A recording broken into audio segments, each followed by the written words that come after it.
Welcome to part 3 of this lecture. In this part, we're going to talk about the consonants of the Sanskrit language.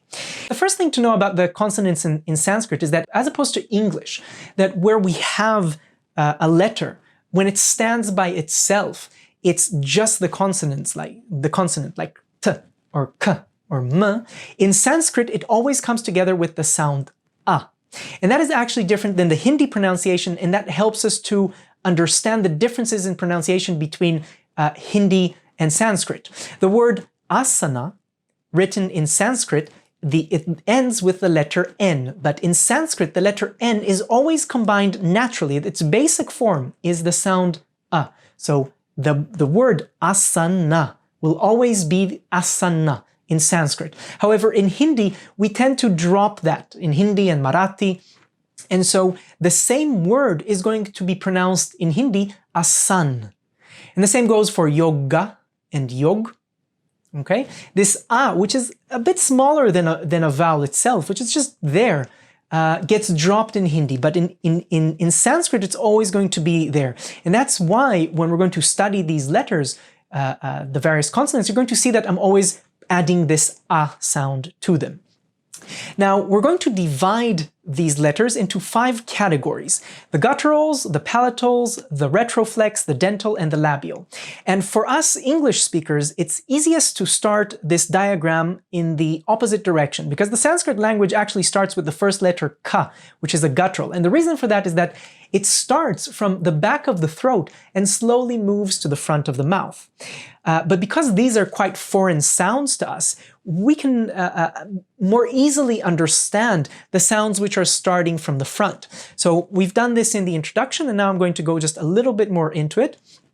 So let's start with the labials. Labials are sounds which are produced with the mouth.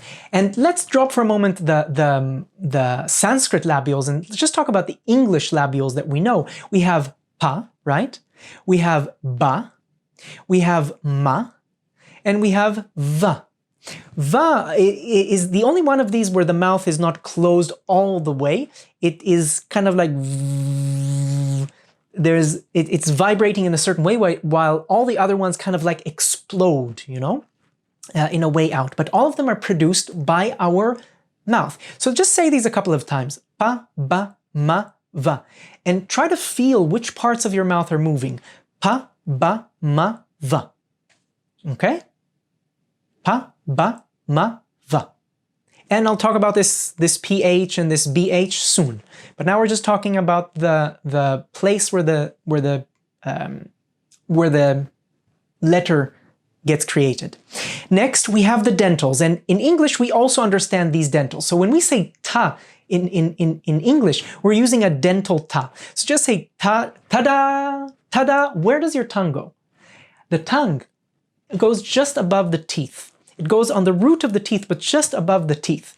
So ta, da, na, la, sa. All of these are brought with the tongue to the roof of the teeth. Sa is one where we bring this part of the tongue, while ta, da, and na are all done with the tip of the tongue and feel it. And then we have la, where la, it kind of goes a little bit more up, and it flips down. It's almost what we call a retroflex, but it's like, I would say it's almost in between, you know? It's like in between a dental and a retroflex. But it's still coming from the mouth. Now, the next sounds, they're called retroflex, and they are bringing the tongue farther back. So just to feel how back it needs to be, just say again, ta, da, na, say sa, and let's finish with la, la. Can you feel where la is? It's still just above the teeth. And now what would happen if we would take our tongue even more back? Then we would produce a different set of sounds. These are the retroflex. In Sanskrit, they are ta, da, na, ra, and sha. So this sha is basically what happens when we try to do sa, but bring the tongue a bit more back. Shh. Try saying sa, but while taking your tongue much more back to really the roof of the mouth. It doesn't work.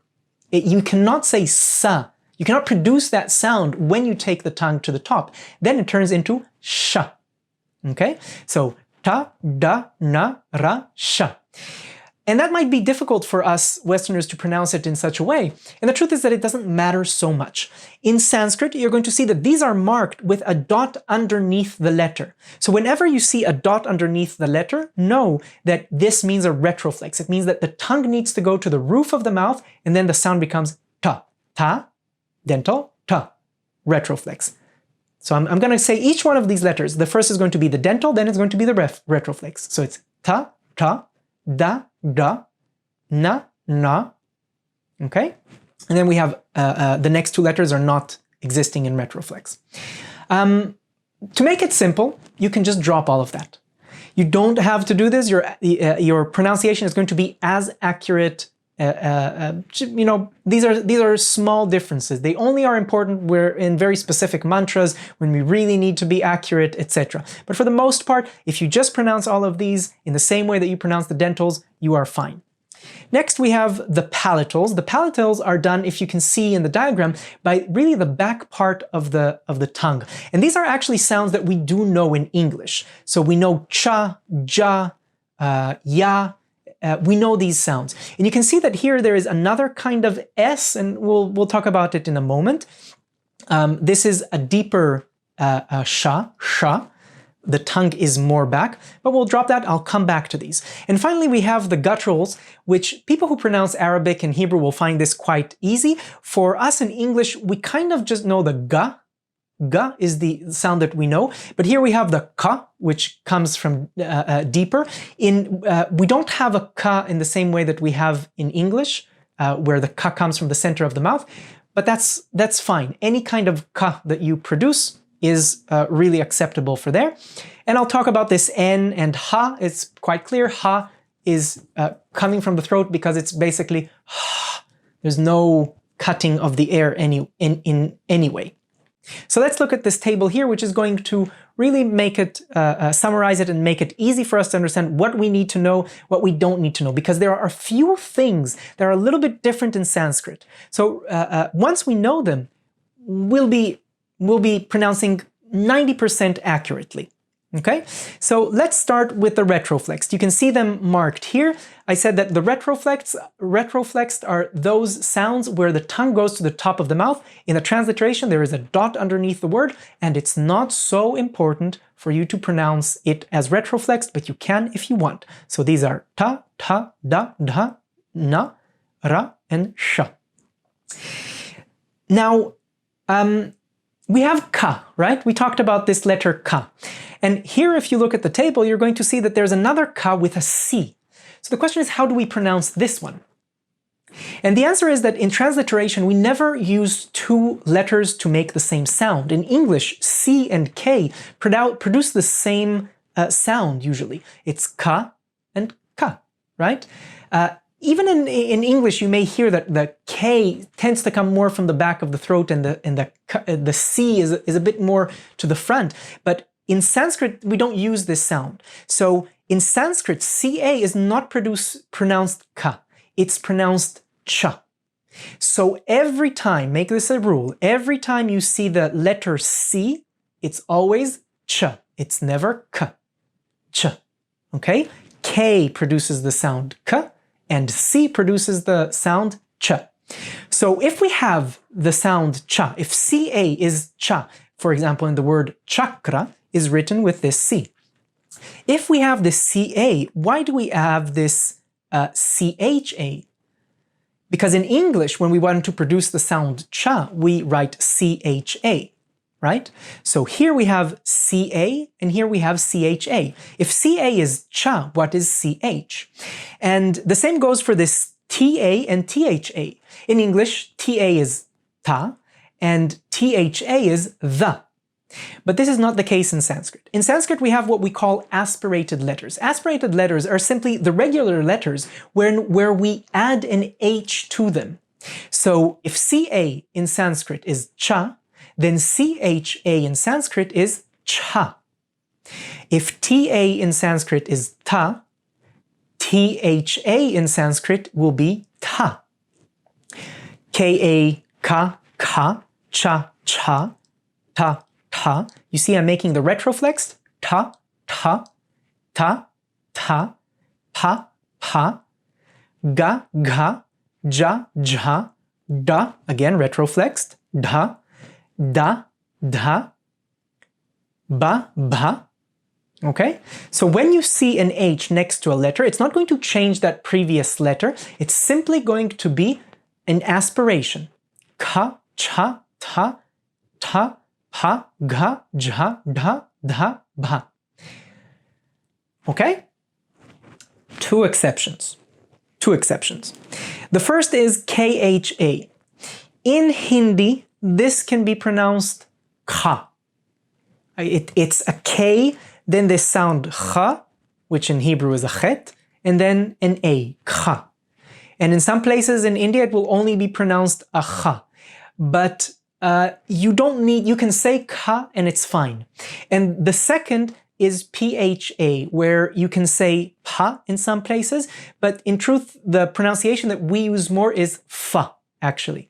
So I would say that the main exception here is PH. When you see PH, you can pronounce it fa. And we see this a lot coming up in mantras, fat, and we just pronounce it fa. Okay? So these are the aspirated letters with the two to remember. So far, what you need to remember is just that C means cha, and that an H after a letter means an aspiration, so ta, except in the case of P where it's fa. And ka, you can leave it ka, or you can pronounce it ka. This kha is simply coming from the fact that the K comes from here and the I is an open mouth, and sometimes it kind of makes a friction in the mouth and it creates that sound. But it wouldn't be wrong to pronounce it ka. It's hidden in there, that sound. Okay, so far only two exceptions that we need to remember. Next, we move on to the nasal consonants, the na. Now, you'll see that there's a few nas here.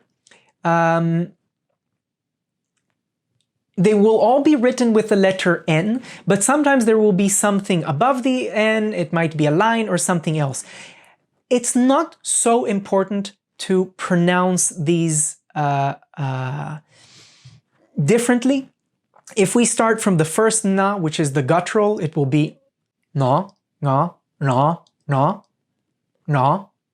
Okay, it's coming from the throat. But that sounds pretty much like na. Right? It's coming from the throat, but it sounds pretty much from na, the regular NA that we use in English. So you can just use NA. Then we have the N with a little Spanish tilde above, and the truth is that it makes the same sound. This is the Spanish ña, ña, ña. So this one you can remember that when you see this one, you pronounce it ña. Then we have the Retroflex N, which has a little dot underneath it, which means that the tongue goes to the roof of the mouth, na. And finally, the dental N, which is the one that we know, which will be written normally, na. And when it comes to all of these nas, the truth is we can drop it. We don't need to be so accurate. So long as we are producing the sound na, it's fine.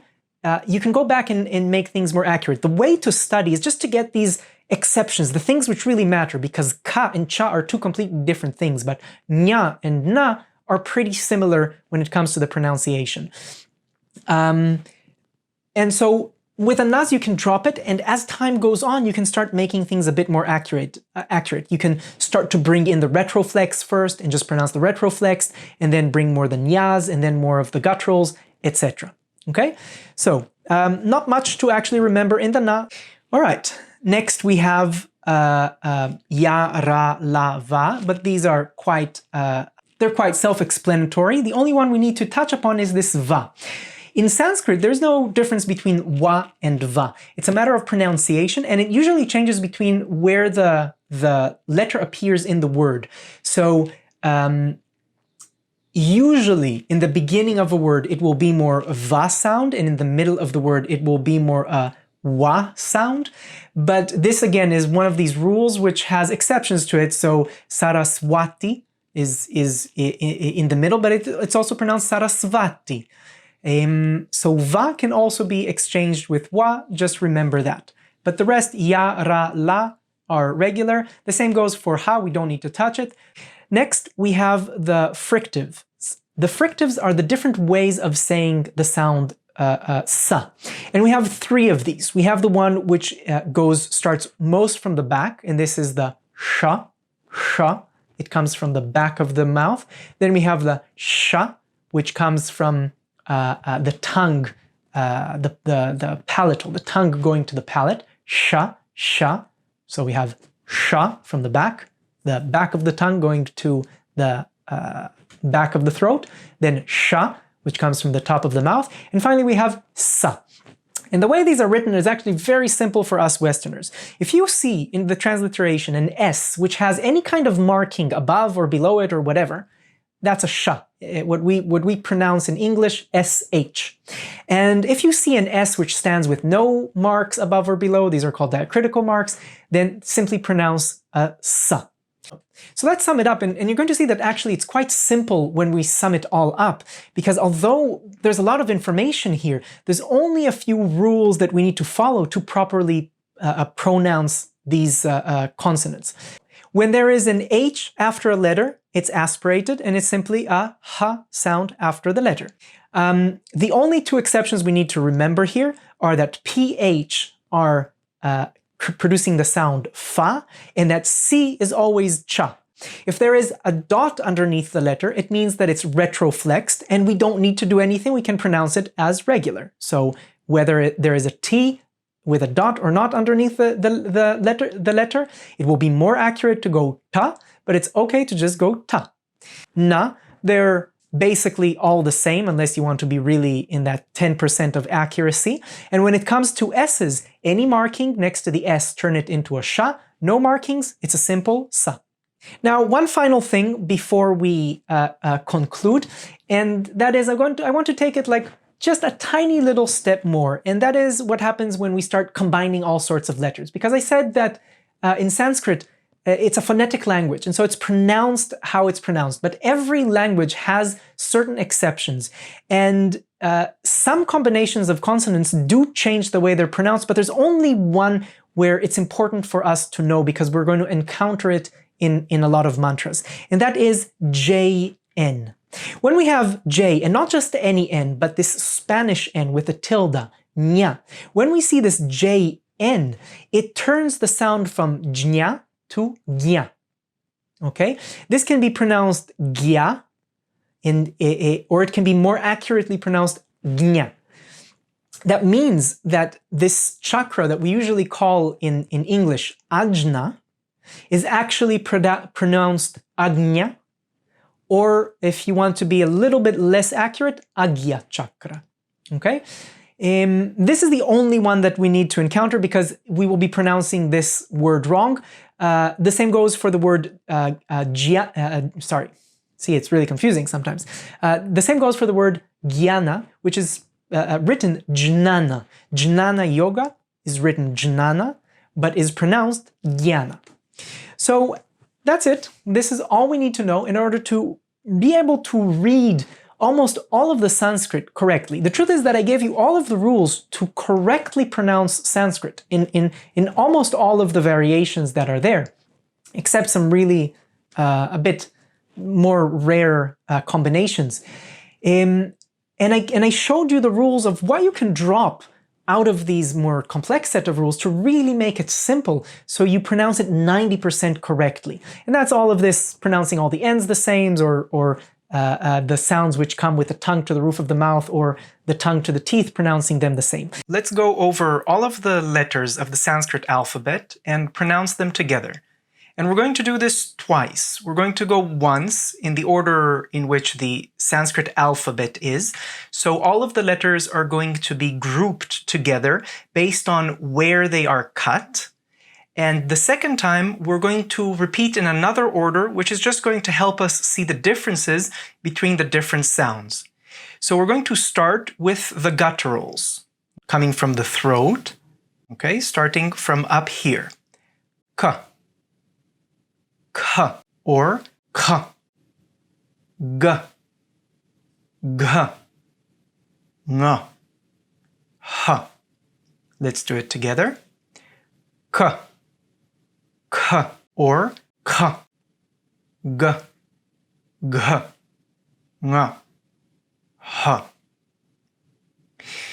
Next, the palatals, coming from the back of the tongue to the back part of the soft palate.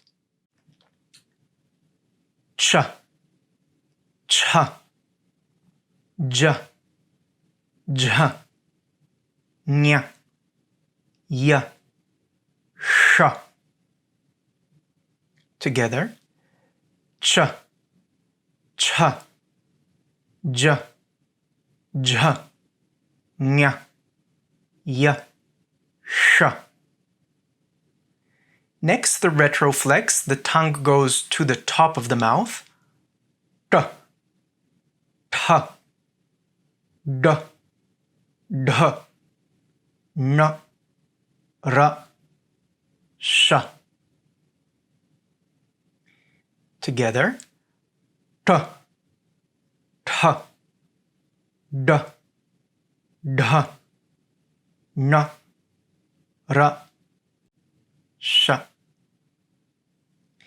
Next, the dental. The tongue goes just above the teeth. Ta, ta, da, dha, na, la, sa. Together. Ta, ta, da, dha, na, la, sa. Finally, the labial with the lips. Pa, pa, or fa. Ba, bha, ma, va. And together. Pa, pa, or fa.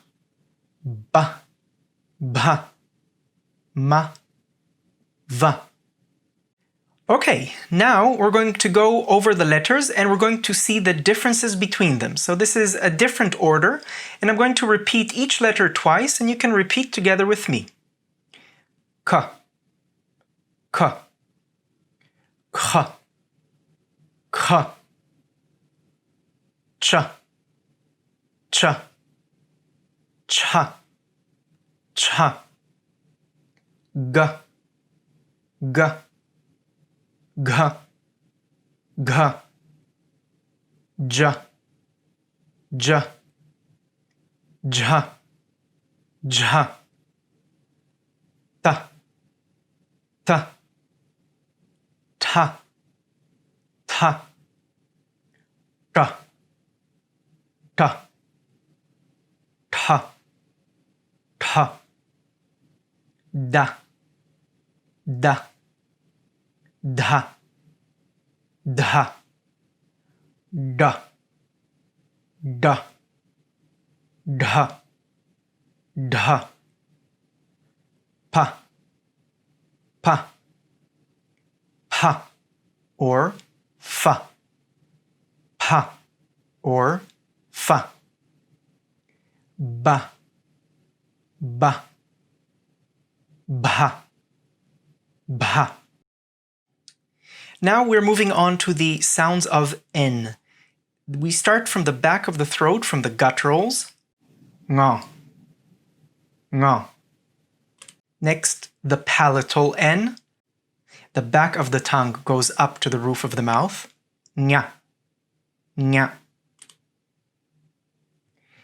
The retroflex N, tip of the tongue to the roof of the mouth. Na, na. And finally, the regular N, na. Let's do all these in a sequence. Nga, nga. Nya, nya. Na, na.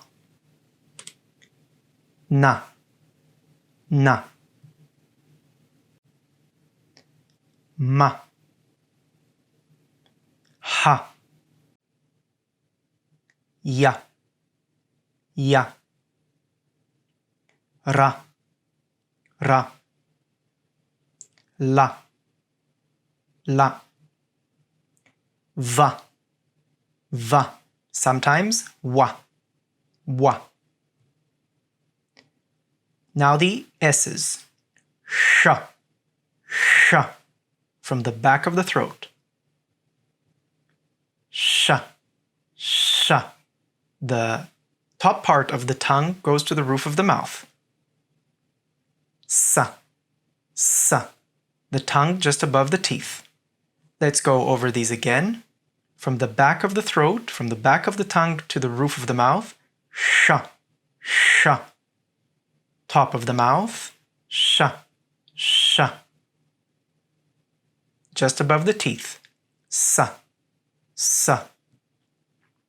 So now let's just go over a few Sanskrit words and read them and see if we can apply this. So if we look at this word here, it starts with a C, right? But C in Sanskrit is cha, so this is chakra. Next, this has S-I-D, which is sid, and then a D-H, which is dha, right? And then there's an A with a long line, which means it's a long A. So this would be siddhasana. Right? The emphasis is on this long A. The next one, utka. What is this T? It's a retroflex T. The tongue goes to the roof of the mouth. So most correctly, this will be utkattasana. Okay, long A, utkattasana. But it's okay if we pronounce it utkattasana. Next, mayurasana. Long U, long A. Next, gheran. Now, in some transliterations, you're going to see,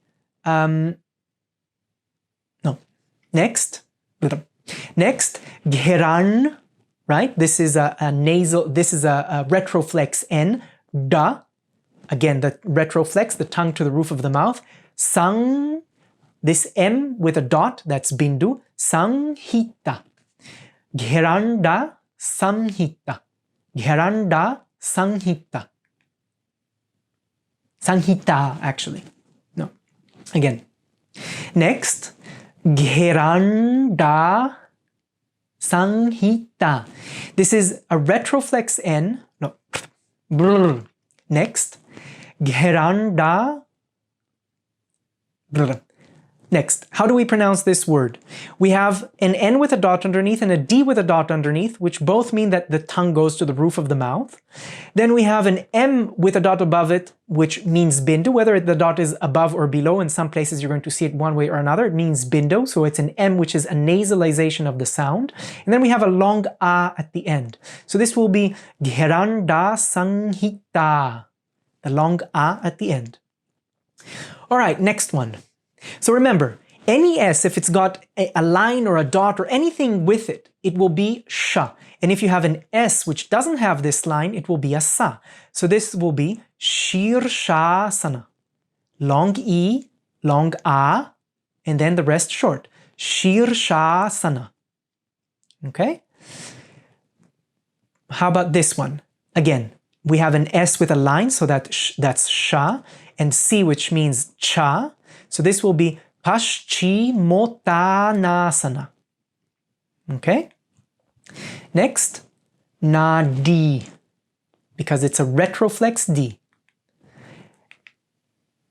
And next, Rishi. Rishi. This is this rolling R. Rishi. Okay? Next, Swaha.